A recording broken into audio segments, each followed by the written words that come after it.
Good morning, Laura. Hi, good morning. I don't know if you can see me. I cannot see you. Now I can see you. I Hi. can see me. Okay, good morning. Good morning, Liz. Good morning. How's everybody doing?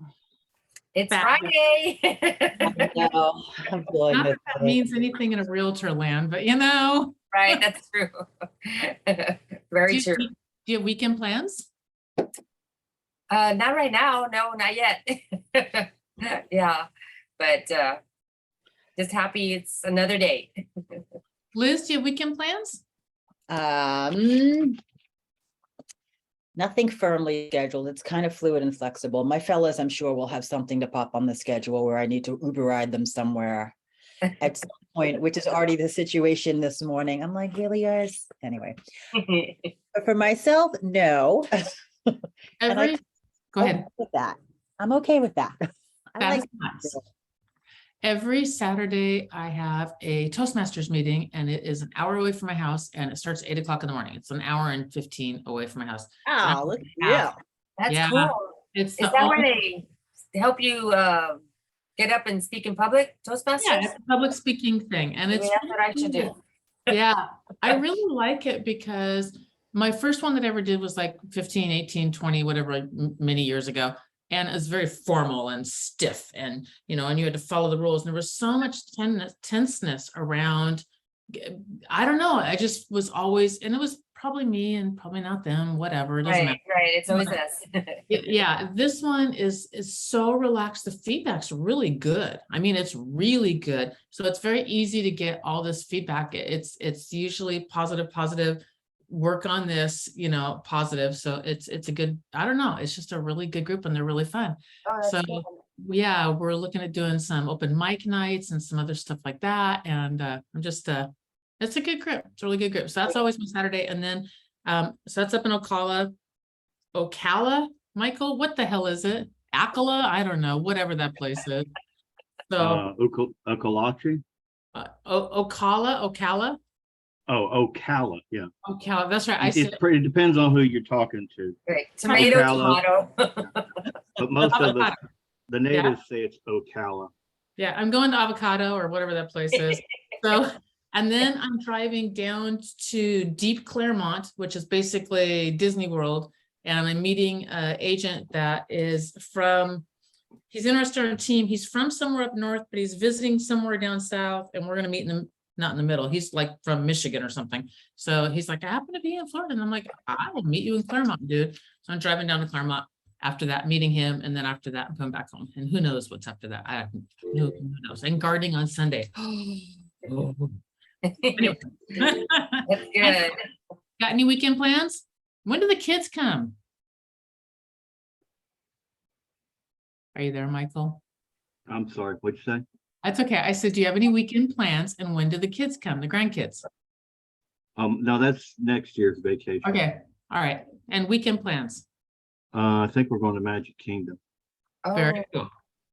Very, very, very cool. And next time I get the kids, we're going to the 26th on Mickey's Halloween party. Oh, I love that. That one's really, really fun. Because, hey, have you ever been in one of the boats, the pontoon boats that watch the fireworks? Put to the where? Have you ever rented one of the pontoon style No. boats? And okay, I've got a group of a bunch of people that want to do that and then watch the fireworks from the water. And we haven't done it yet, so I wanted to check into it. Kingdom is a good one too. I like that. That's a fun one. All right. Okay. Enough Disneyland talk. Let's dig in. Disney World. Don't make that mistake again. What mistake again? Disney World. Oh, I am so West Coast and I'm trying to beat it out of my system. It is constant. I'm like, because Disneyland is always Disneyland. Don't make us send you back. I swear to God, I want to get a shirt because California is like, don't move to Florida. It sucks. And I feel like putting out a shirt that's like, don't come here. It sucks. It's totally cool. Are you on my Facebook? Are you on my Facebook? Well, Yeah. if I am, I'm not saying anything because I don't go there. I put a post out there. Why not to move to Florida? See, I love that. You hear all the Florida stories, Florida man this, Florida man that. That's because we have this rule called sunshine something or another where everything is completely public. It's really easy to get our information. But I feel like going, no, Yeah, it's all cool. Y'all stay away if you want. Don't bother me a bit. Yeah, she's Well, they're all she's moving on to Texas. yeah, They she's on are. some of those Disney groups, Hmm? and they're always complaining about Disney raised prices. Disney's not doing this and that. They're not Yes, going they to do complain. My husband's on the groups too. and they're not going to renew their passes. And it's like, well, tell them Whatever. good. Don't Yeah, care. Yeah. one more person out of my damn way. Yeah. I like it here. It's good here. All right, let's flip this and dig in. I want to, as I was trying to figure out what I want to do today and kind of going through that, there's just this one thing that's kind of been overwhelming, not overwhelming, but like over what's kind of been going on. So I kind of wanted to dig into it. I thought Kathy was going on vacation today and she just dinged to come in. So I thought so too. I thought you were on vacation today. I'm still asleep. I just got out of bed. All right, fine. I'm gonna We're- sit with you and wake up. Yay. Good morning, sunshine. Good to see you. Yep, good to see you too. Good So- morning, Kathy. Good morning.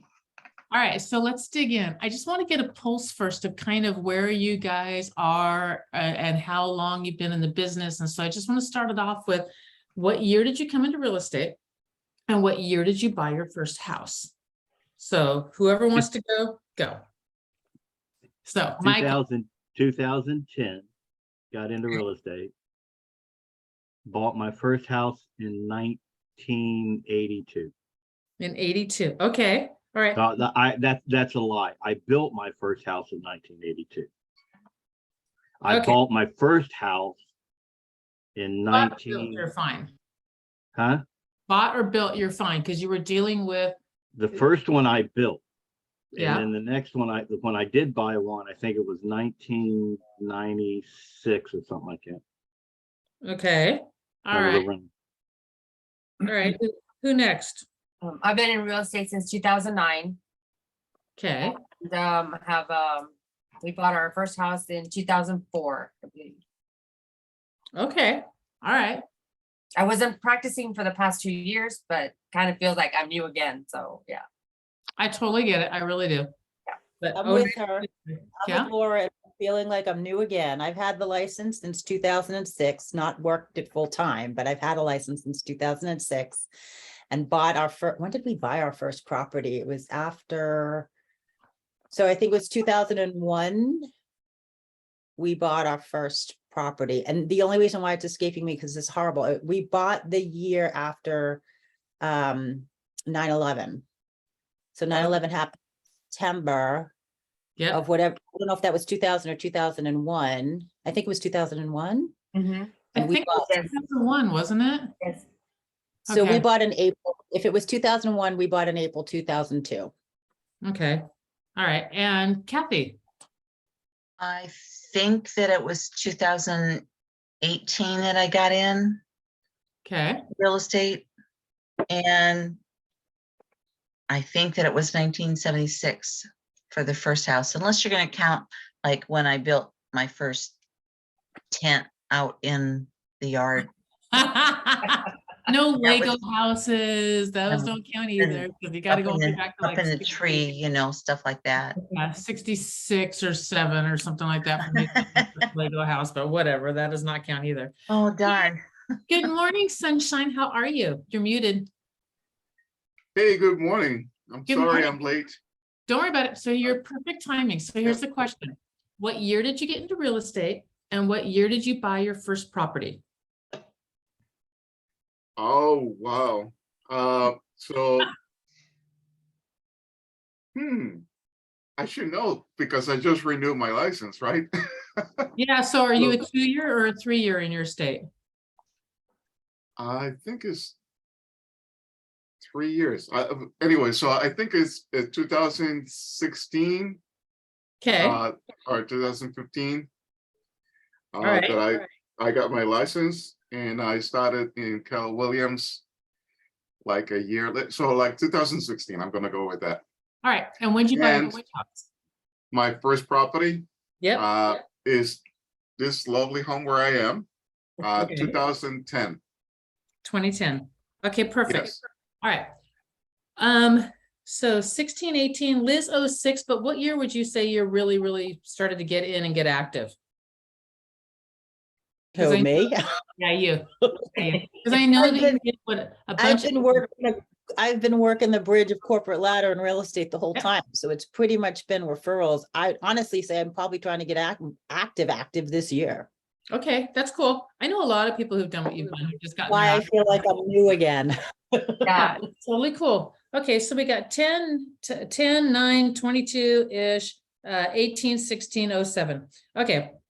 And then when you guys bought your first house, what was going on with the market? Was it a high interest market? Was it a buyer's market? Was it a seller's market? Do you even know what was going on? I know when I It bought. was, whoops, Go ahead. sorry. Nope, Sorry, nope. I didn't cut you off there, but You're it was fine.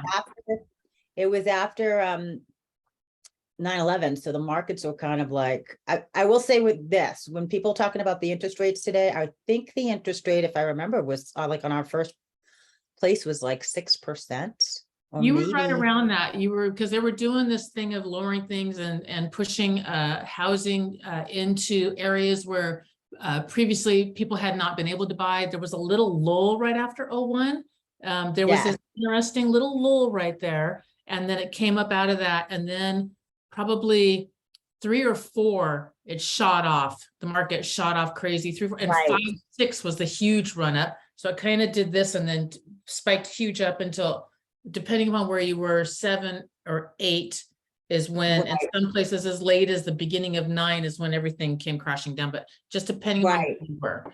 So it second was a little earlier. I think our interest rate was at about 6%, and the market was good for buyers as well. I mean, we didn't have any issues in terms of finding inventory and being able to do the financing and all that stuff. I'll tell you, the most memorable thing was the horrible experience with the realtor. Right. So your market, you would say, is pretty even as far as like a Fairmont supply buyer, not a buyer market, not a seller market, pretty even. Okay. Yeah, yeah, especially with our location being right outside DC, it was, yeah. Yeah, I've been licensed since 07, so right, my first deal was the first crash in our area. And then I bought my house the first time in like 93 or 4. And for us, interest rates were sky high, and we bought our interest rate down with a buy down and points and everything else. Interest rates, I think, were around 13, 14, 15, Oh. somewhere in there. And we bought it down to 10 by buying points plus a 1-2 buy down. We just bought as much as we could to get it down, and we got it down to 10, and everybody was shocked that we got it down to 10. Shocked that we That's got it. So that's fantastic. kind of what was going on with my market. All right, who else with their market and when they came in? I think ours was, I'm not sure if it was a buyer or seller market back then. I wasn't into Before? real estate, right? Okay, so your market was just starting to climb up before the big run up. So so the sellers by 05, 06, sellers were getting crazy money, but you were right in the beginning of that tick up of going up. Right, and then the bubble hit Uh-huh. and we lost our home at that time because the price went up. I mean, it doubled. It doubled in amount we were paying. You're oh yeah, so maybe 2008. adjustable, you did an adjustable rate maybe? I'm not sure. I mean, my Okay. husband was taking care of that, but yeah. And Got then when we were foreclosing, I got my first job in a real estate office. So that's what piqued me to get into real estate. Makes sense. Mhm. All right, who else wants to go? I'm cheating, so, Ha, it says that it was, the interest rate was like about 9% or just below that when we bought our first house. And then it climbed all the way up to about 18.5%. My Mhm. God. I remember that. Well, I And- was, my mom was flipping houses. I remember those days. And that was in the low 80s. Mhm. So that was about the time that I was going through, well, the divorce might have been final by then. Maybe, but the house got repossessed and all that stuff, so. Yeah, Yeah, interesting, really interesting. And yeah, I do remember the 18% and buying, assuming mortgages and all that kind of stuff to get around to seller financing, just a lot of stuff. PF. What do you remember about the market in 2010 when you bought? Well, so my house is actually, I was able to buy it because it was in foreclosure. So Huh? it said 2010, but it was really 2019 when I started the process. It took about 11 months or so to complete the process. It was Mhm. kind of nerve-wracking. So I bought it, but it seemed to be kind of like the bottom of the interest rates. Mhm. When it seemed like it couldn't go any lower. I Mhm. think I got a 3.75 interest rate back then. Yeah, which is not quite, it's 3% is the cost of doing business to loan money. And anything below 3%, it's negative, even though you're still paying like, because they had like 2 3/4. I mean, it was just nuts. When that really is a negative 0.25, because it's 3% is the cost of moving money around. So at 3.75, you're right, you really are, you're it's bottom. So, all right, Yeah. interesting. And Interesting. Yeah. yeah, but it was pretty distressed. I had to replace all my windows Mhm. because they were all busted. Yep. All of my floors were not the same. They were all not level either. Uh-huh. My floors are still not level, but they're all one seamless floor from room to room. But if you put a marble on one end of your house, it will race its way down to the bottom. Yeah. Yeah, marble most race. houses in New England do that. Yeah. Yeah, I definitely, I remember walking into one of my girlfriend's house and I was like, your floors are uneven. She's like, no, it's not. And I'm like, her kid, I'm like, go get me a marble. And he got me a marble and I'm like, check it out, honey. You're uneven. Yeah, our floors Really? weren't even. They were all Uh-huh. over the place. I mean, you didn't need a marble. You saw that they weren't level. You can feel it is when you Yeah. walk in, like. Right, can yeah, you feel can. it. Yeah. Michael, you were building through all of it, so you have some interesting stuff. You came in 2010, but when you were building in 82, kind of what was going on, and then I started building in 1986, I think it was. Got my license in 88. I was doing a lot of renovations. I had done facets of different jobs to figure out what the hell that I didn't like working with people. So, Thank God you well, let me figured rephrase out. it. I didn't like being the employee. Right. So that's why I became contractor. But anyway, everybody talks about interest rates. I've never thought about interest rates. I don't care about them. The only purpose of an interest rate is my buying power. Mhm. They mean nothing to me. And usually, if my biggest pet peeve, someone says I'm an investor and asks about interest rates, they're usually a no-go. You don't buy things for interest rates because you can refinance. And I've had mortgage rates at 16 and 10 and 14%. I've held second mortgages and wraparound mortgages at 10 and 14%. Mhm. So the interest rate has never been an issue to me. So I really can't tell you that I had any major issues. When I was building, I bought properties by default because I had 22 employees and I needed to keep them busy because in construction, if they're not working on Monday, they got another job on Tuesday. They scatter Right. everywhere. So I Yeah. always had 1 or 2 properties floating around. So when they were not busy or I needed a day to fill in, I'd send them over to do something on a property. Mm-hmm. So I got into rentals by default, I guess, stupidity. And I never really thought anything about it for several years until I ended up in a divorce and had 7 of them, 5 were paid for. And then it's like, oh crap, where'd my income go to? Mm-hmm. But the interest rates never mattered to me. I've never had a problem before real estate buying or selling anything, no matter what interest rates or buyers or sellers markets. As a real estate, I understand there is a buyer and seller market. We're actually everybody's saying we're in a buyer's market, but we're not. We're kind of in a limbo. We're at a break even right now. You're a limbo right now. Yeah. We're at a break That's what I even. wanna talk about. Because nobody Um, wants to go down on their price anymore. Well, the Yeah. prices that are coming down, because I watch several markets, the prices that I see in my area coming down are the houses that I said in the beginning, the agent overpriced it. Mhm. So they're coming to reality. It's Mhm. not the fact that the prices are coming down, because they're not. They're just being lowered to the reality that they should have been in the beginning. Right. As far as in the real estate business, I still don't have any concerns over interest rates other than educating the buyers and the sellers about it in my terms. In fact, I have one now that I talked to yesterday, I believe, no, the day before yesterday. I think I made like 400 and something calls, and I got one good conversation, cussed out a couple times, hung up on a few times, but I had one good conversation that they want to sell, but they're afraid they can't buy because of the interest rate. So I had a good conversation with her to follow up. But in the real estate, for me, it's just a matter of educating people about buying, interest rates, locations, and all that stuff.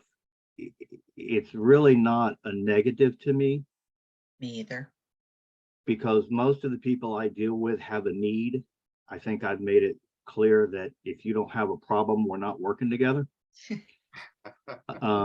Well, So the it's people, going into their motivation. If they're not motivated, I mean, I Well, know it's- you've heard, you have a non-motivated person. They're not well, motivated. it's not motivation. For me, the motivation doesn't matter, because you can be as motivated as you want, but if you don't have to move, you're not moving. That's the motivation I'm talking about, though. If they're not motivated to move because they have to, then there's no, they don't have to move. Right, They're- but I break that down farther. You have to have a money problem. Okay, There's a financial issue. You don't move just to move. You move because you got a lot of money and you want to move up, or you're broke and you got to move down, or you got to move to another place because of job or whatever. You have to have a financial issue. a reason, yes. Yeah, it's Yep. fine. It all comes to finance. When you say, "Oh, let's see if we can sell it and what it works." No, I'm not playing with tire kickers. Go look at the automobiles and you can go play with those people.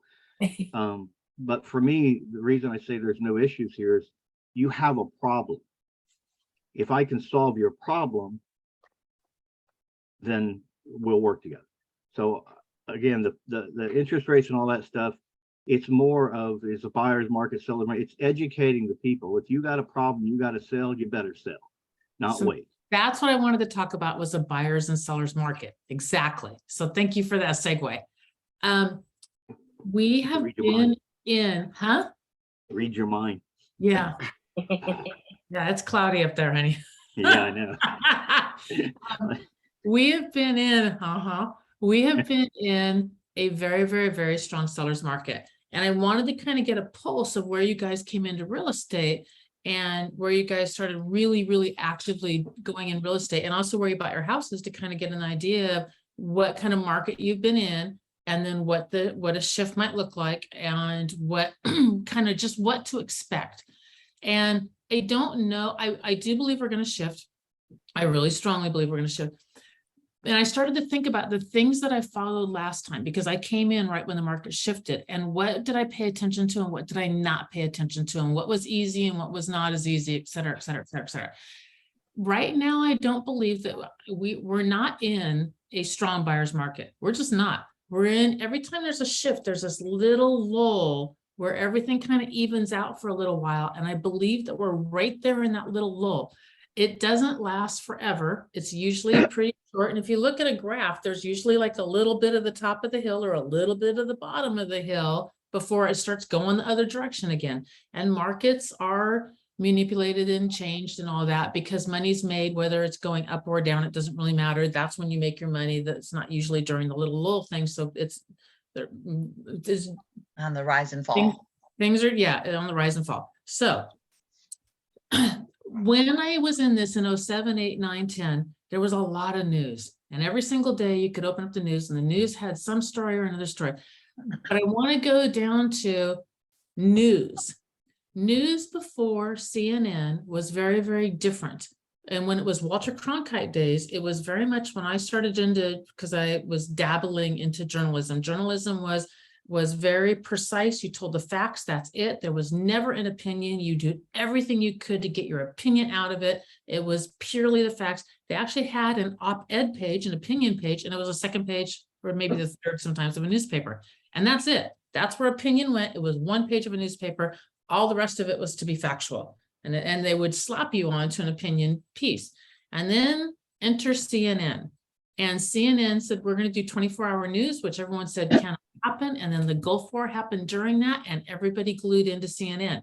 And then all of a sudden, all these other companies, ABC, NBC, CBS, all of them started losing viewership during what was always the prime time news, when they showed the news at like 6 and 11 or 6 and 10 or whatever it was that the different markets did. That was a lot of viewership, and it went to CNN. And so they had to scramble to fill up time to get more people to come to the news, and news shifted. We also at the same time pulled all of our foreign correspondents because it was expensive and a little scary in the world. So we pulled them all in, and news became very local. By local, I mean United States. We lost a lot of foreign correspondents, and then it became money, and then it became entertainment, and then it became Britney Spears meltdown. And that's literally what it became. You're And still melting down. Yeah, it became very much of what is society paparazzi and what are opinions, and you got opinion news. And now news is it's huge business, but opinions and this sell. That's just what sells. Yeah. Facebook mentality.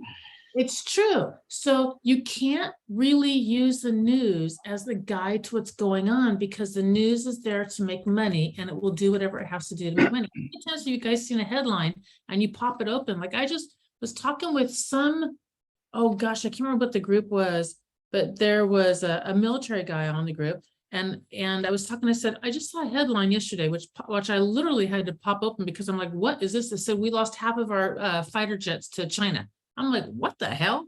And I popped it open. No, we played a war game simulation. And in that war game simulation, I'm like, it's so deceiving. It just really, really is. And so the first thing I always do is go, okay, is it a reputable source? And then I dig into it, and then I find more information. So news is not going to be your source of information.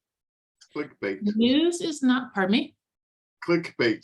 Yes. If news is not your source of information, what is, I'm just going to toss it out there. Do you guys know what is a really good way to judge what's really going on if it's not news? There's a mantra of an easy way to kind of get a grasp over what's really going on. Do you guys know Yeah, what that? turn the TV off. Turn the TV off. Mhm. Okay. Have you guys ever heard follow the money? Oh, right. Bingo. Yeah. Follow the money. Okay. I put an article up on Workplace, not an article, I put a video up on Workplace. Follow big money. Big money, first off, big money can control markets. But big money has a lot of brilliant brains that are analyzing things that are way above my pay scale. Is that a news source, or Nope, it's not. Following Following big money means this. What are the huge businesses doing? What is really big money doing? So really, really wealthy, like mega wealthy people, what are they doing in mega wealthy companies? In that thing, this is what got me going. So I put some links up. Keller Mortgage is laying off massive people. Open Door, I think, is the one that either saw that video. Exactly. Everybody in the mortgage industry, many mortgage companies are slashing their people left and right. They're literally just like, you're gone, you're gone, you're gone. And it's brutal. And it's not just small percentage, it's huge chunks of people, percentage-wise of their business that they're getting out the door. Mortgage companies are laying people off like crazy. The iBuyer systems are laying people off like crazy, or stopping the whole iBuyer programs. All those things are going away. Okay. And the market, that tells me more than anything else about the shift and the upcoming shift in the market. There's certain business models in real estate that only work well in one type of market, or a buyer market versus a seller market. Okay. So those things work really well when it's a seller's market. And now we've got a shift coming in. So follow big money watch what big money is doing, because those are going to be the clues to what's coming up and what's going on. Right now, the big, huge banks have said, we need the market to shift. We need it to shift big time and bring your appraisals down. So again, that's showing you what's going to go on with the market. Now, I wanted to get a pulse for how long you've been in the market, because real estate just looks different. That's all it is in a market. And people that haven't been in real estate very long don't understand or know what that is. Where, you know how listings have been like crazy hard to get, you have to like really hustle to go get your listings. And I want you to, and buyers are like, oh my gosh, there's one and I want it now and I'll pay anything there is for it. The mentality is this for buyers. Think of being a small kid. Oh, is it horrible, Laura? Think of being a small kid and you like you're too young to really have frontal lobe discernment, but you've been given 10 cents or a quarter or whatever candy bars cost when you were a kid. For me, it was a nickel to 10 cents. So if I was given 10 cents and I was a little kid and I was told you can get a candy bar, and I was in the store and there was only one candy bar on that shelf, again, it was a Snickers bar, which I hate Snickers bars. By God, I was buying a Snickers bar. I had a dime and I could get a candy bar. That's what buyers have been like. Okay, now take that same little kid and say, we're going to go to 3 stores. You got a dime. And in some stores, I know I can get 2 candy bars. And in some store, maybe I can only get 1. And there's a sea of candy bars. I'm going to wait. And I'm literally, even as a kid, I'm still going to walk up down those aisles and I'm going to find my Mounds bar or my Payday. And if I can get 2 for my dime, by God, I'm doing it. Right. That's the mentality as we go into the shift in market that you're going to see with buyers. Buyers, you're going to start hearing, I want to go see everything there is to go see. I want to go see 20 minutes, blah, blah, blah, blah. But listings are going to be very easy to get. He who controls listings controls the market. You literally control the market. And the thing that happens during that time frame that nobody's really talking about is you can go amass massive listings. And when you do that, you corner a market. And I'm telling you that because this is exactly what I did. I went and amassed massive listings. And I came to the point where I literally, there was one time I had all 3 corners of an intersection. There was 4 corners on the intersection and I had 3 of them. And I really wanted that 4th corner. And they weren't interested in selling, and that's cool. And I did not harass them. But I thought, how cool would it be to literally have all 4? You could not, my son called me up and he's like, I can't drive a block without seeing your sign. Because I had 85 in a very concentrated area. It literally was Gina. And that's when I won the award for the worst logo on planet Earth. And but anyway, when you control that and when you go after that, they have to come to you. All the buyers have to come to you, and listings get very, very, very easy. When you walk in, everybody already knows you. They know you control the market. And then when the market shifts, this is your sweet spot when it comes back up again the other side. So write it down, amass listings. Just really, really work on amassing listings. Do recession-proof your business, because investors will be the people who come out to play. You can watch them also, because when the serious investors, not that everybody wants to invest in real estate, but when the serious investors come back out to play again, you'll know the market's on the upswing and it's going to turn it. They turned the market last time, they turned the market again. They have this intuitive gut thing of it's time to get back in and play again. And you can tell a serious investor from a not serious investor. You guys already know what a not serious investor. I'm sure you guys have had people like, can you just, when the market was at the peak, can you just underbid by 25%? And can we just do that? And you're like, are you stupid? And can you tell me how to crunch my numbers? No, that's not my job, you know? And they just want to play in it. But a serious investor is like, I want this house for this much money, boom. And if I don't get it, I want those other 3 over there. I've already got my prices. I know everything it is. I've got boom, boom, boom, boom. And it's very much a business transaction. So as we head into this, watch big money, follow it. Do not worry about what the news is saying. Literally, the news is just there to make money and get you to click on crap. And that's all the news is. But follow it and really, really, really work your socks off to go get your listings. And it's going to be, you're in the right place. Like Gary said, his business quintupled. Is that what it is? No, it's 6 times, whatever 6 times is. My business quadrupled every single year because I had the right business model for that. What is it? Sextuple. Thank you, that thing. That's what Gary's did over 3 years or something like that. He grew sixfold in 3 years. I quadrupled every year, but Gary started out higher than me. I started off with only 4 deals my first year. So it's very easy to quadruple every single year for 1, 2, 3, 4 for 4 years to do that. It was still a big run up, but it was literally, the last one wasn't quite quadruple. It went 4, 16, 64, 220 something or another, which was not quite it, but I was gone the last 3 months.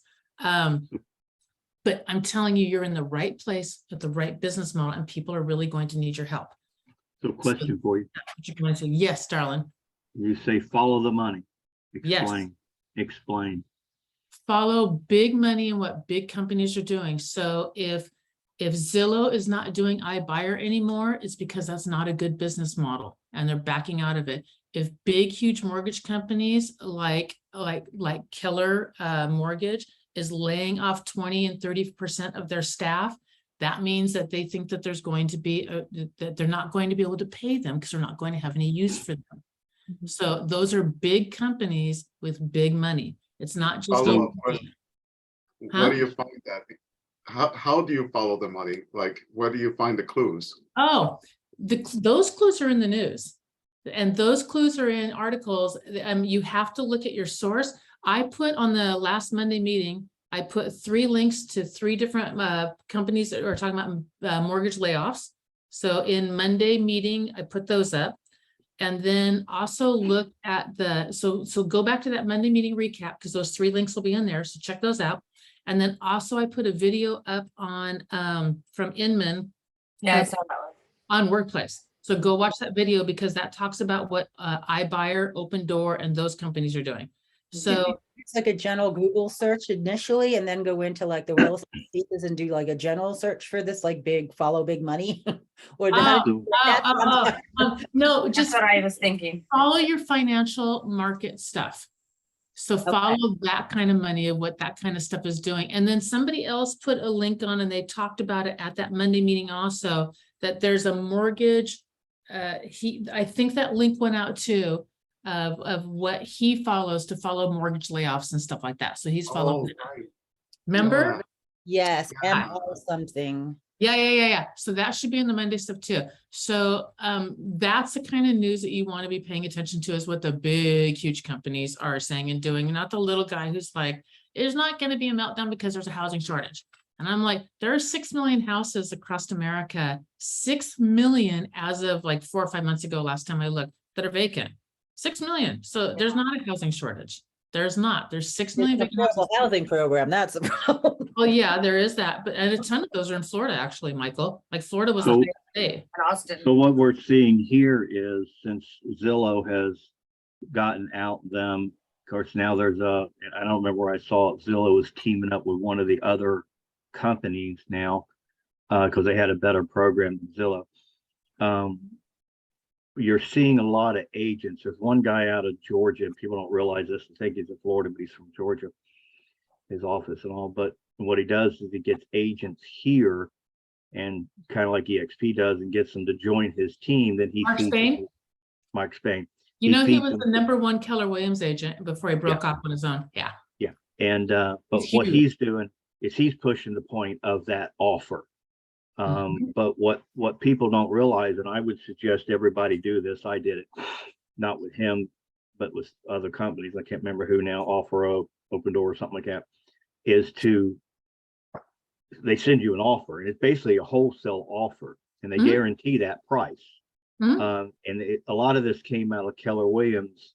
There's several of them in Orlando office that try to do it, but aren't successful because they didn't have the money like Mark Spain did to market. But they're doing the guaranteed offer, as he calls it, Yep. which is basically a wholesale offer. Mhm. And I've gotten several listings off of those people, not him, but other people doing it. When they come in and want a guaranteed offer and tell me, oh, well, they'll give me a guaranteed offer. I said, yeah, and what price? And they tell me, and it's like, well, what if I could beat that by $30,000? Mhm. You really need a guarantee? And I'll get the listing, but a lot of agents are now trying, and I'm saying this because the agents are coming in as the back end of the game. Mhm. And it's like YouTube and all these streaming stuff. Everybody wants to get rich and be a millionaire because they're seeing other people doing it. But what they're doing is they're picking up the back end of the deal, just like people want to invest when the market's really hot. They jump in and they're losing their ass, which is why I go back phone calls. It's a true proven system, never changed, always been the same. Have a conversation. Which You is, can market, paste, and do anything else, and you'll get leads. But when I did the, what do you call it, pay for leads, Zillow and all that crap, and I did Facebook and all, the dollars I spent were not double and triple of what I spent for the return, Right. Mhm. which is why I'm big into the calling, because it's cheap. 300, 350 a month it cost me in my time. Yep. the speaker on Monday night's call confirmed that too. He's like, get on the phone, the phone was his, the thing. Just get on the phone, start talking to people. Well, that's Well, what let I me ask you a as a cold question. calling Back queen. about something that Michael said, and I just want to, and Gina, you'd said like amass listings. Yeah. Has anyone, or does anyone know anything about a program called Set Schedule? It sucks. Okay. I Because don't they know. anything called about me it. the other day. I said, I don't know who you are. Just, I don't have It- time it's- myself. okay. So I'm gonna give you my opinion. You gotta Okay. form your own. Set Schedule and all these people that are calling me are trying to sell me. Okay. So my thing is, if you want to give me referral, including you, Liz or Catherine or anybody else on here, I will give you a percentage of the deal at the end when it closes. So if Mhm. you give me garbage lead, I can't close it. If I'm not capable of closing the lead, you don't get paid. So you're going to take a trust in me to close it. I'm going to take a trust in you gave me a good lead. Now, you give me a name and a number and I ask you where you got it and said it's a Zillow lead, you're going to get 10 or 15% of the deal if it closes. However, if you've vetted that person and you've gone through and you've got them qualified for a mortgage and all I got to do is be Vanna White, I'll give you 30%. And Okay. somewhere in Be a between good there, point. well, and somewhere in between there, depending what you do. So Set Schedule, you pay, I think you can get the free version and it's all garbage. And it's just like Zillow and Realtor and all that. You get a bunch of people, then they'll feed you this line of, oh, exclusive. Well, the exclusive is 4 or 5 agents. You're still competing. So you got to jump on that immediately. And then they have a website that you go on and you can pick and choose or say, I don't want this or I want that kind of stuff. And that's how they work. So it's really not any different than Zillow and all. The cost isn't that much, but when you're paying, I think they're anywhere between $5 to $20 something a lead. Mhm. What kind of lead do you think that's going to be? Not very good. I just didn't have any information about them or didn't know if anyone material heard about them because I'm probably more inclined to go the ideal estate route anyway. Mhm. Well, even them, it- I looked at them. I didn't like theirs, but I tried Set Schedule and a few of the others, but I personally am not capable, we'll say, of closing these online deals. I don't have that talent or ability. I haven't worked it. Mhm. So for me, those are no good. So when they call me, I got a call from somebody yesterday, the day before yesterday, wanting, and I said, well, stop you right there. First thing is I'll give you a referral fee at the end of the deal. Well, we charge an upfront fee, then we're not doing business. It's that simple. Because if you're not going to give me a lead that you believe will close, don't bother me. Because I'd rather be on the phone instead of chasing your person. I got enough of those people to chase. Right. Okay. But that's my opinion. That's Oh, my that's opinion. helpful. Yeah. I don't have a lot of time to be chasing people either, so I just No. need to. So I can sit here today. I'll probably do about 400 to 600 dials. The other day I did I think it was 422. I dropped something like 200 and some change voicemails, several bad. I think I had 32 contacts and I had 3 conversations and I had 1 follow-up.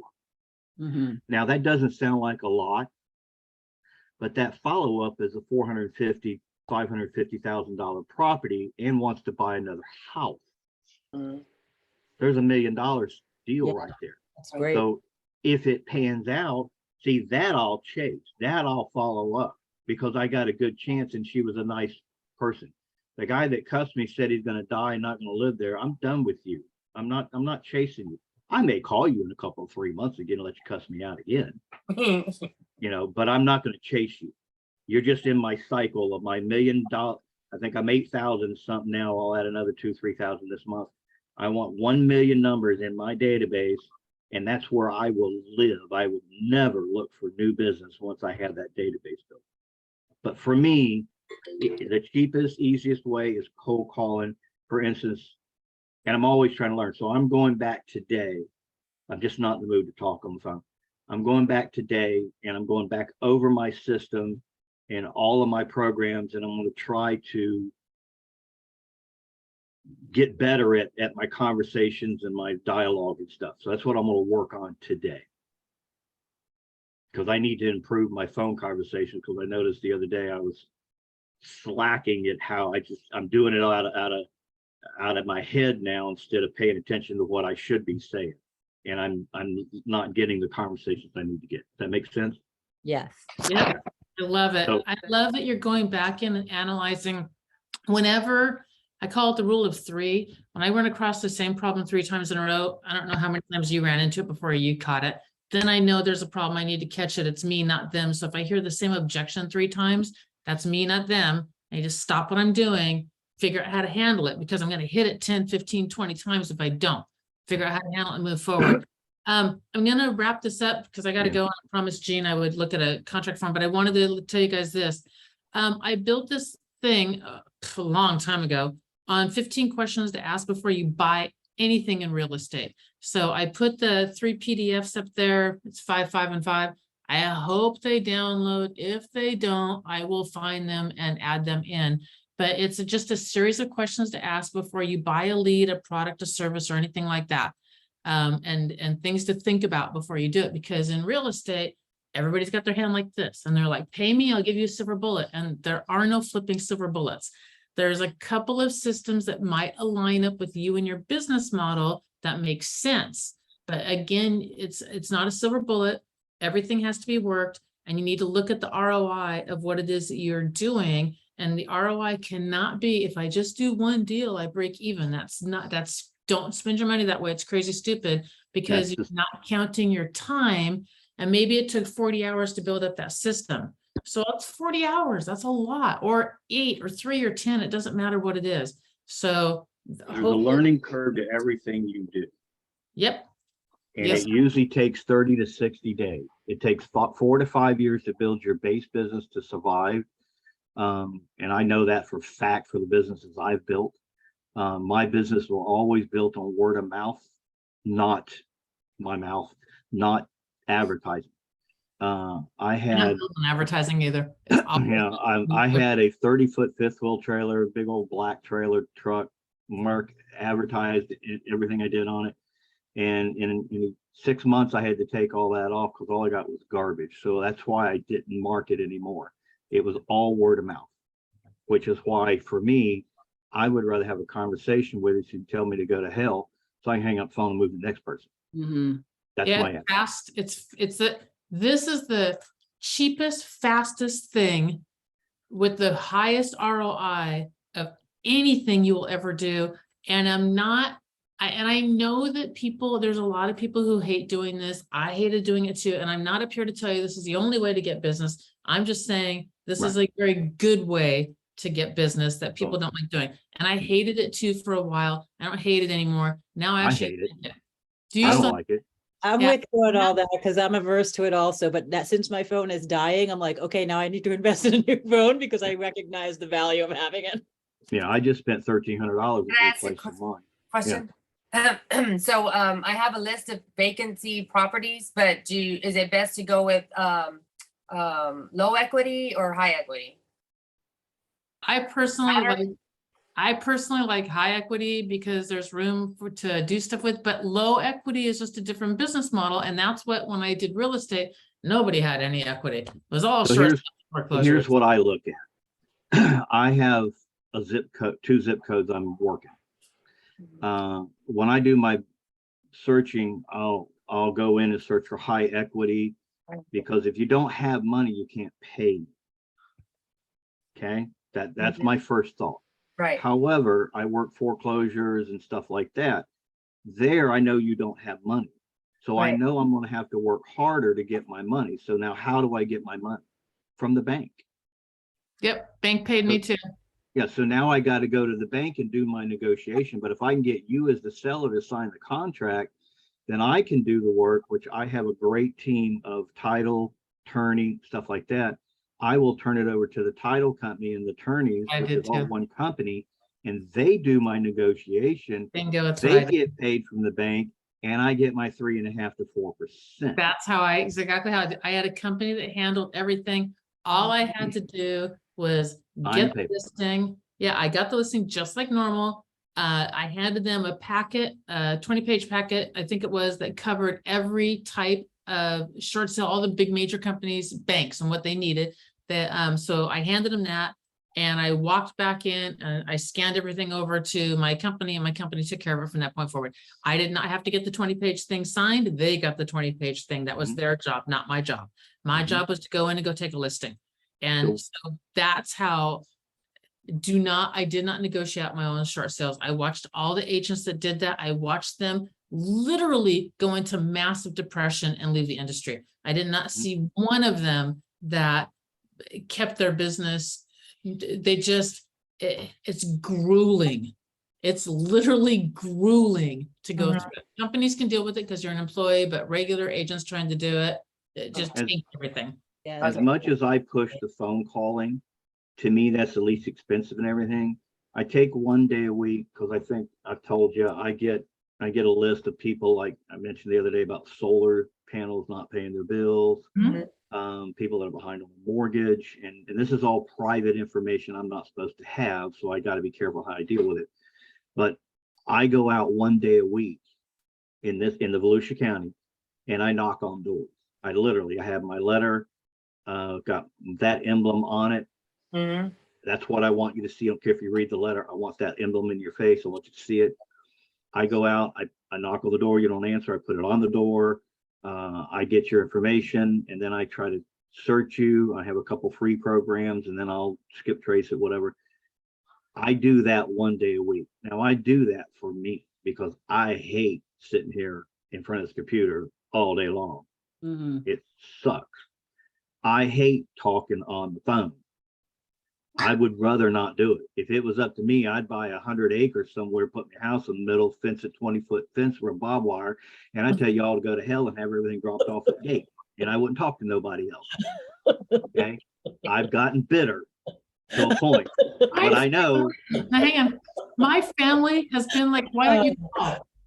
Because I live on this thing. my Yeah, wife. I Yep. live on this. So no, I'm not gonna call. Now, if my kids call me and all that, will I talk to them? Yes, I will. Absolutely. But the rest of the family, I don't call. I don't call my friends. I don't call. I just don't. I will meet You're part of my dialing during the day. We Yeah. sat down last night to Ugh. watch a movie, and if it rang once, it rung 7 times. Mine did too. I got a stupid phone call at 3 o'clock in the flipping morning. Now my phone's set to automatically turn off Mine and too. nothing can get through except for my Right. kids can get through and that's it. And I set it up that way because, and if they do, they don't, I mean, they just don't call me in the middle of the night. Nobody does. My phone rang at 3 o'clock in the flipping morning and I got it this morning and I'm like, you're kidding me, you know? So Mhm. yes. My wife, I love her to death because she understands. We're watching the movie, the phone rings, I look over at it, she goes, you need to get that? Nope. Nope, You need to get nope, that? nope, nope, nope, And nope. she's nope. got the remote in her hand waiting to hit pause. Yeah, my husband is too. My husband's ready too. And I'm like, nope, Nope. I'm not getting it. I don't get it. I don't answer it. Actually, like a lot of times it's here in my office. Sundays, it doesn't even go places with me. It just goes and lives in my office and I'm not doing my own thing. And I'm like, whatever, if it's an emergency, call 911. I'll get back Well- to you, I promise. A lot of it is spam and marketers. So if you don't leave me a message, I'm not calling you Oh, I back. get butt dialed from agents 24/7 and I know because it's a 3-minute message and like 5 of them on my email, my message is clogged up. And so every day I got to go through Clean and it. I'll listen to like 10 seconds of some conversation. Sometimes those are interesting. Well, anyway, my whole point to this is, for me, the niche is cold calling. And like I said, I'm searching out specific properties which Mhm. gets me out in the area to drive around and look at stuff. So for me, this is what works. I'm not saying, I've got a guy that was giving me referrals off of Zillow and stuff. The mortgage company's helping pay for it, and it's garbage. Everything he gave me was garbage. And I told him up Right. front, I'm not going to work this hard. And then I talked to him a couple weeks ago, and he says it's not panning out. It's up to you. It is a skill. Whatever you do, whether it's cold calling, or it's calling whoever, whether it's knocking on doors, open houses, whatever you do is a skill. You need to learn and perfect it. And Yeah. you might as well figure it's going to take you a year to get good at it and 5 years to be perfect at it. Now, Right. that doesn't mean you won't get business off of it. It took Yeah, me you 4 get business, months to get business, and I got business off of it. After my first year, I could nail it with my eyes closed. By halfway through, about maybe 18 months in, all of a sudden I started to see the holes in my business, and I just made a practice of going around and circling through, where am I losing business? Where are the holes? What I need to tighten up? And that's all I ever did, was keep on circling around the same business. I actually took Bold from through Keller Williams, like, I don't know, 6 or 7 times. I got the 5-year award, and I know I took it a few times after that. But the big joke was, when I took it as an agent, they were like, why are you taking this? I was the number 2 agent in the office. And I'm like, because I only know how to do one thing. I'm like, I think I should learn something else. I never really did. If you really look at the top agents, the Right. top agents, most 99% of them, I would say, are niched down to one specific thing that 97% of their business comes from. And they get a couple here or there that just, fall out of the sky from whatever reason. But most of their business is niched down. Michael's is very good at niching down to where he niched. I niched down to where I niched. The beauty of niching is this. For me, my personal niche, 1-year-old expired short sales. That's exactly what I did. It was a 1-year-old. That's the only people I called. They were expired listings. They were all short sales because that's what the market was. So it wasn't like I sought it. That's what ended up being. Because of that, you would think when you narrow down that tight, the only people I call are 1-year-old expireds, and they're short sales. You would think that it would be this, but that's not what happens. What happens is this. Hey, if you tried to sell your house before and you could not, and it's a short sale, you need to call Gina, because Gina's the only person that gets that crap done. Like, she can get it done. Mhm. And everybody will start to, that's your business model. It builds itself. Okay. So 1-year-old expired, and what else? they were short sales. That just happened to be mine because Right, that's right, right. what the market was, and I took advantage of what I literally, Gary analyzed the industry and went after investors. I analyzed the industry and I went after 1-year-old expireds.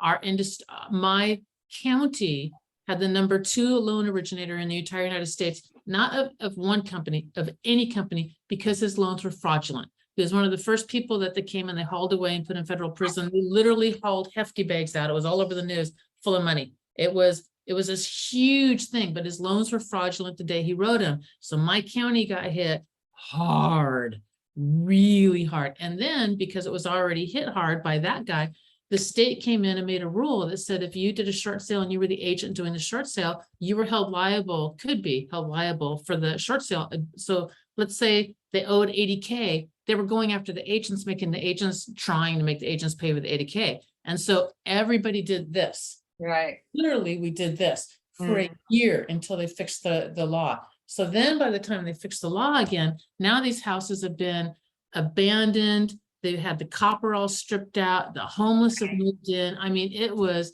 pardon my French, it was an absolute shit show. It really was disgusting. It was so bad that sometimes I would open up a house, you get hit with the wave of whatever had died in there. And you're supposed to, the law was in our state that you had to leave your real estate card in the kitchen, on the kitchen counter. That's Right. just, everybody had to.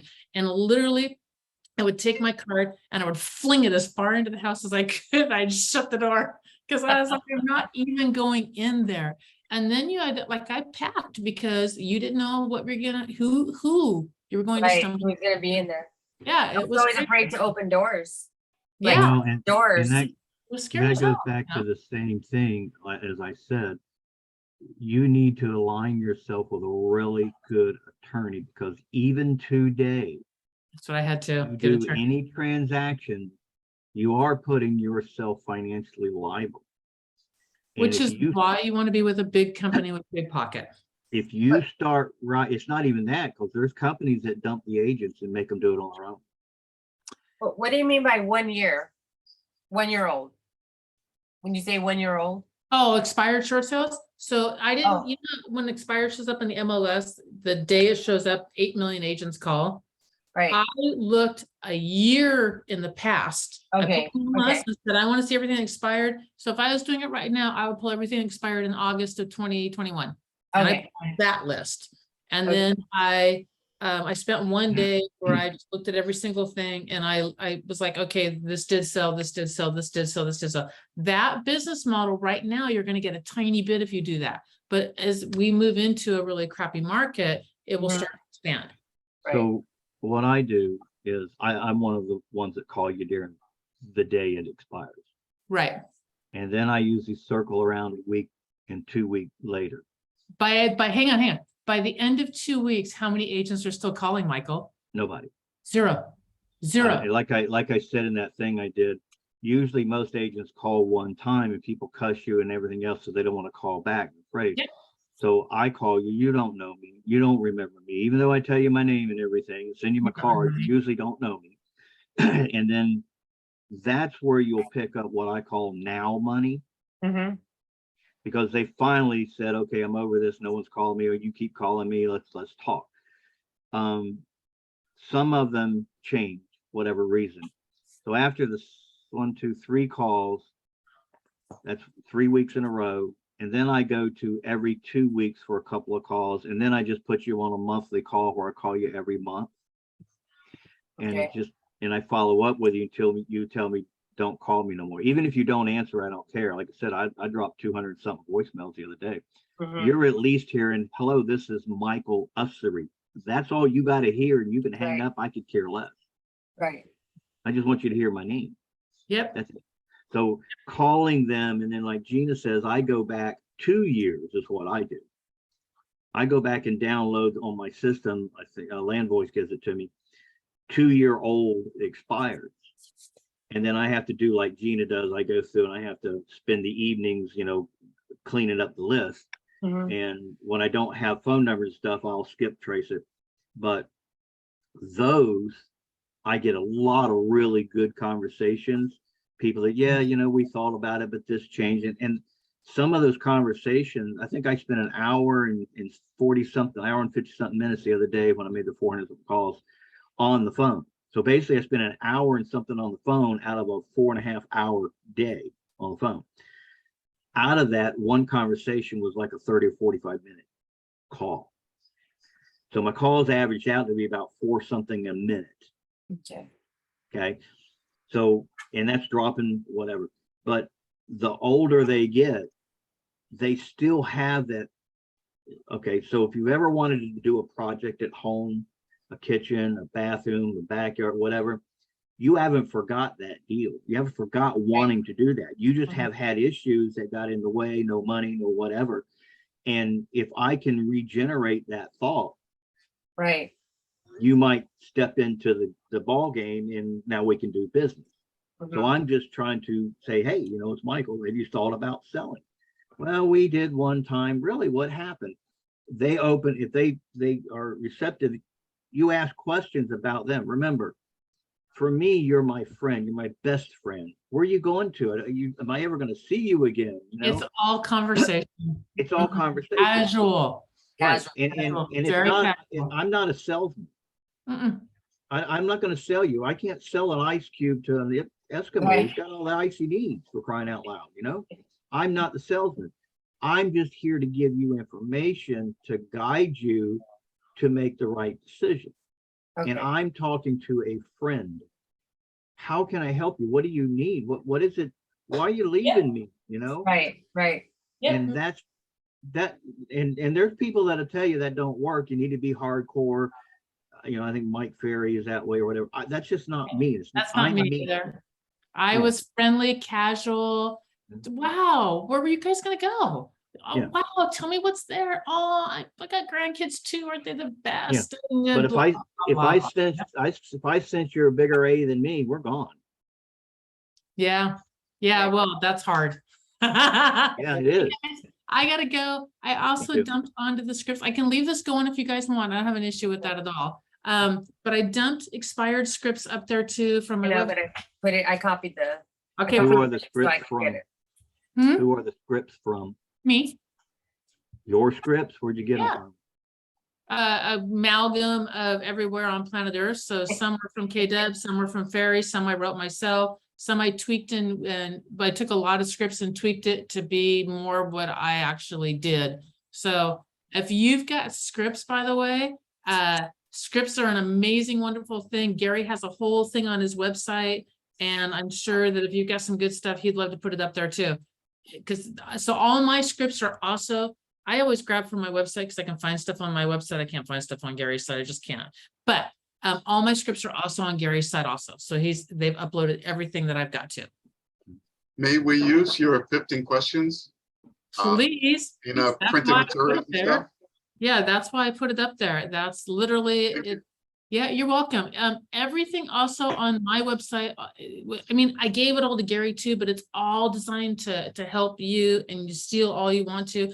You feel free to guide other agents of, hey, look, as you're talking to other agents, look, I know where some good scripts are. Let me get them for you. They're right here. Use it to build your stuff also. I always, Go ahead. people want my scripts and stuff I do, and I always tell everybody, these are my scripts. This is me, it's not Right. you.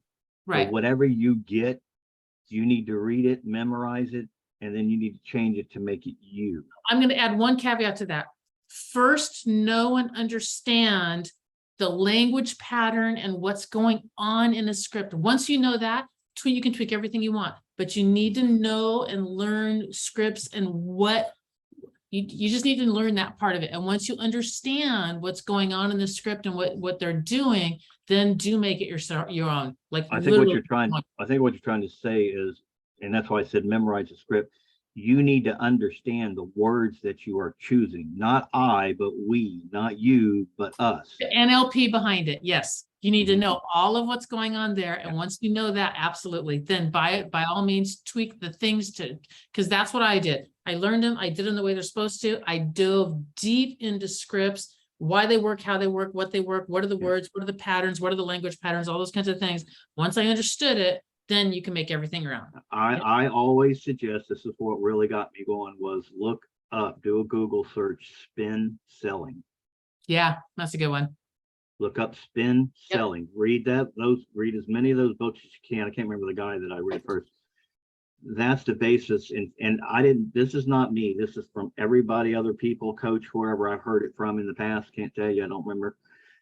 That's what got me thinking. Same thing with the numbers of the return on cold calling, how many answers, how many times. Those are the numbers that got me open to the idea and seeing other people do it. Me too. But Well, spin and it- selling is nothing about real estate. So for me, my opinion, quit reading and doing anything about real estate and go to sales. I actually read from a bunch of different sources. Like one of the most amazing sales books I've ever read is called Art and Fear. And Yeah. it's literally about art and fear. Mhm. And it's an amazing, it has nothing to do with sales. It's amazing though. Right. So I'm going to leave All this thing. I've got to jump on. So I'm going to just stop my video. Y'all stay on here as long as you want though, but I got to jump. Dana, I need to jump too, but quick question, Yep. are the recordings of this posted anywhere? The They're recording up on YouTube and they are public. And Ah! yes, so they're All all the up. things I say. Yeah, I know. And so, okay, so today I go on the Zoom, I've got turned on, nobody's on it, right? And my husband walks by and he literally goes, "Hey, Bert." And I'm just like, what are you doing that? Like literally. Hi, Ernie. Exactly. Okay. And I'm just like, oh. And I'm like, Ava, please cut out the beginning of this. And then, so. So these are on YouTube. Yeah, they're all up on YouTube. So Okay, if I'll you be Under want whose to, account? Okay, moving forward. post the link on to Workplace. Okay, thank you. Have a All good right. day. Have a great weekend, everyone. Bye. Bye, y'all. Bye.